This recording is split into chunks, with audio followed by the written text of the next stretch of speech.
In this video, we're going to have a look at using F equals MA, and this is one of the most typical questions you can be asked of in A-level maths. So in these questions, I'd always advise my students to draw diagrams, so let's do that. We have a car of mass 750 kg. Oops, sorry. Started off with a bad handwriting already.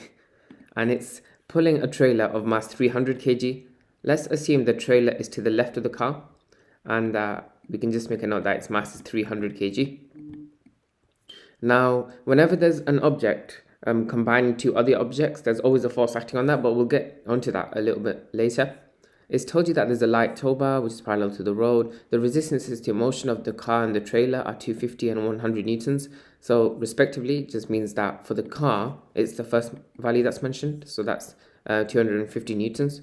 If you wanted to, by the way, you can label it car and trailer if that helps you remember. But yeah, the examiner will know what you were labeling as. The trailer, it mentioned it has a resistance to motion of 100 newtons. The reason I'm drawing a resistance to the left is because we're assuming that the car is pulling a trailer to the right. If you assume that it was pulling to the left, then the resistances would act to the right. You'd still get the same calculations regardless. The engine of the car produces a constant driving force of 1600 newtons, so that's pushing it forwards. Let's label that one. Before I mentioned whenever two objects are connected, there's a force acting in between them, and that force is tension. There's tension from the trailer acting on the car, and there's tension from the car acting on the trailer. The tensions, they always approach each other, so you can label it just like I've done here. It says find the acceleration of the car and the trailer. Now, whenever the objects are moving in the same direction, you can consider the system as a whole. So if you look at the whole system, why that helps is because if you combine the system and you have a combined mass of, 300 plus 750 is 1050 kg, then you can combine all the forces too. So the tensions, they end up cancelling out, meaning you're only left with the resistance forces of 100 plus 250, which is 350 newtons. And you have the driving force of 1600 newtons acting on the whole system. Again, you don't need to take into account the tensions now because they cancel each other out. And you can only do this when both vehicles are moving in the same direction. You can now use F equals MA here, and it's a lot easier to use it on this rather than to form two separate equations here. So F always stands for resultant force, which is the force in the direction of motion. So here, because it's moving to the right, is the force of 1600. Take away the force opposing the motion. Here, the force to the left is opposing it. So minus 350 is equal to mass times acceleration. That's a mass of 1050 times acceleration. Simplifying things, you end up getting that 1250 is equal to 1050A. Dividing both sides by A, you get A is equal to 1.2. Okay, I'll just leave it in fractional form. Sorry, I did the question before, but yeah, I left it in fractional form. 25 over 21 meters per second squared. So that's the acceleration acting on the whole system. Now, not only is it the acceleration acting on the whole system, it's the acceleration acting on each individual part of the system too. So it's the acceleration of the trailer and the mass separately. I'm going to rub some of this out now, just so we can have space to do the rest of the question. Okay, so we now know the acceleration is 25 over 21 meters per second squared. We can now use that to find the magnitude of the tension in the tow bar. How we do that is we focus on using F equals MA now only on one specific component, whether it's the trailer or the car. I'm going to use the trailer here because with the car there's three different forces involved. That makes it a little bit more difficult. Actually, let's use the car just so we go through the more difficult example. Once again, using F equals MA on the car, we can say that the resultant force is the force in the direction of motion. Again, it's the 1600 because the car is moving to the right. Take away all the forces that are opposing the motion. So here the tension acts opposite to the motion, so, as well as this 250. So we take away the tension and the 250. And then we make that equal to the mass of the car, which is 750, multiplied by the acceleration of the car, which is 25 over 21. Let's simplify a few things. So 1600 take away 250 is, again, 1350. Take away tension equals all of this. From there, you can take away the 1350 from both sides and then multiply both sides by minus 1 to get the value of tension. And I skipped quite a few steps here, but tension ends up being 3200 over 7 newtons. So let's write that down. 3200 over 7 newtons. And now, so that's what you're most likely to expect in an exam, parts A and B of this question, but part C makes things quite a bit more difficult. Let's talk about why. It actually changes the diagram.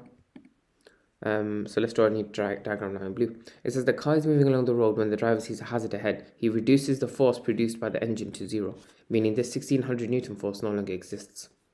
Okay, let's draw a diagram again. So we have the car of mass 750 kg, and we have the trailer of mass 300 kg. Okay, so we still have that tow bar connecting them. However, we have to be careful about the tension. I'll tell you why.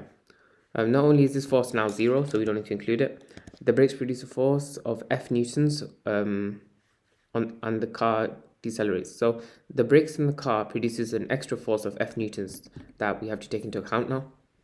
Given that the resistances to motions are unchanged, so they still have the resistances of motion of 250 on the car, and on the trailer it's 100 newtons. Let's label that on. And the magnitude of the thrust in the tow bar. So what's the thrust in the tow bar? Before we mentioned that tension acts between two objects when they're accelerating. However, when they're decelerating, so I'm going to write this in text form actually.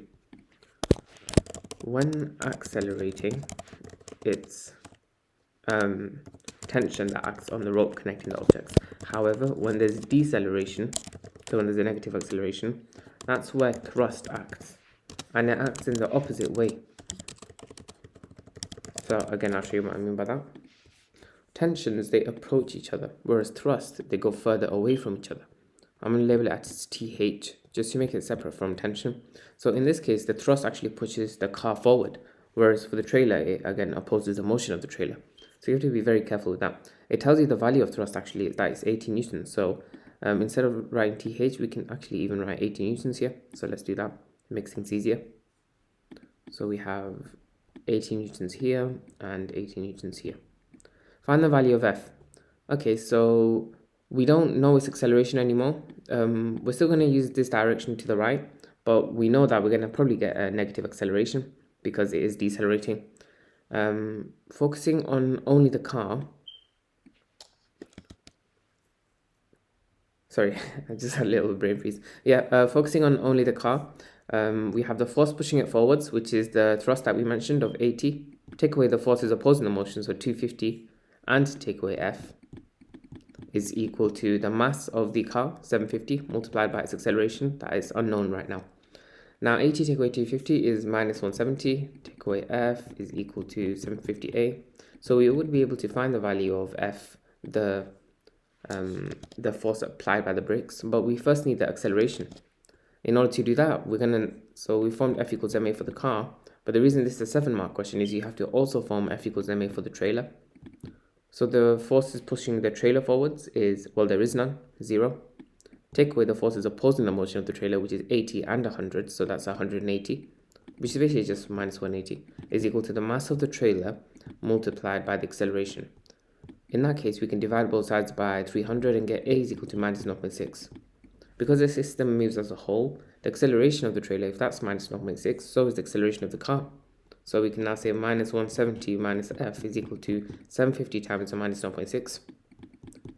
From there, it's pretty much just rearranging to get the value of F. So the reason this is a 7-mark question is because you have to use F equals ma for both the car and the trailer. And whenever it is a high-mark question like this, that probably should tell you that you do want to use that methodology. You can add 170 to both sides, just like I've done here, and then you can multiply both sides by minus 1 to get just the value of F. And instead of writing it out, I'm just doing it this way because, yeah, I do want to save time for you guys. That'll equal 280 newtons, and that's your final answer. Thanks for watching. I hope this video helped. If you have any tutoring inquiries, be sure to visit my website, www.excellineducation.co.uk. It's on the first link in the description too.